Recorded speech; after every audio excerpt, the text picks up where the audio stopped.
में बढ़ गई मुश्किलात, ईवीएम पर इत्तेहादियों के शदीद तहफ़्फ़ुज़ात, इत्तेफ़ाक़ राय पैदा न हो सका, पार्लियामेंट का मुश्तरका इजलास मुअक्कर। वफ़ाक़ी वज़ीर इत्तलात फवाद चौधरी का कहना है कि इंतख़ाबी इस्लाहात मुल्क के मुस्तक़बिल का मामला है, हम नेक नियति से कोशिश कर रहे हैं। उम्मीद है अपोजिशन इन अहम इस्लाहात पर संजीदगी से गौर करेगी।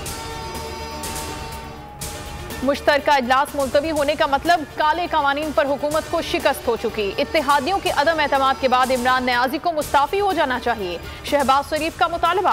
मरियम नवाज ने कहा, रिजेक्टेड खान साहब तकरीर झाड़ रहे थे कि अरकान मुश्तरका इजलास में जिहाद समझकर वोट करें, तो जिहाद अचानक मुलतवी क्यों करना पड़ा। मरियम औरंगजेब बोली, भाग गए।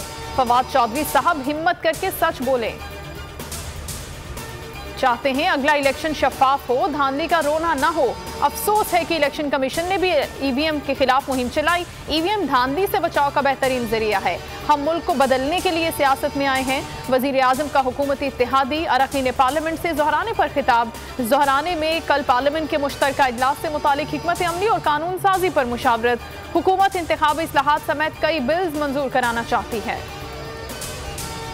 सानिहा APS आज खुद नोटिस में तलबी पर वजीर आजम सुप्रीम कोर्ट में पेश। 20 अक्टूबर के हुक्मनामे पर अमल की हिदायत।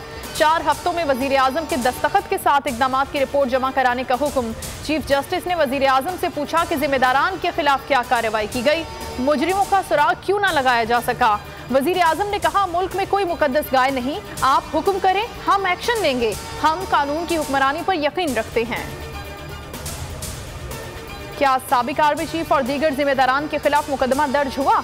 चौकीदार और सिपाहियों के खिलाफ कार्रवाई कर दी गई। सानिहा APS खुद नोटिस में चीफ जस्टिस के रिमार्क। अटॉर्नी जनरल ने कहा, साबिक आर्मी चीफ और DG ISI के खिलाफ इंक्वायरी रिपोर्ट में कोई फाइंडिंग नहीं। आला हुकाम के खिलाफ मुकदमा दर्ज नहीं हो सकता।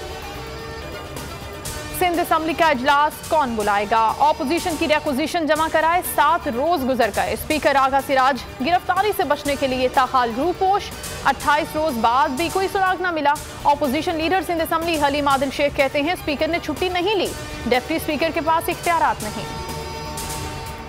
नूर मुकदम कत्ल केस, अदालत ने 17 नवंबर को मजीद 4 गवाह तलब कर लिए। CCTV वीडियो देने से मुतालिक तफ्तीशी अफसर को भी कल बुला लिया। सब्सक्राइब करें और बेल दबाएं ताकि कोई खबर रह न जाए।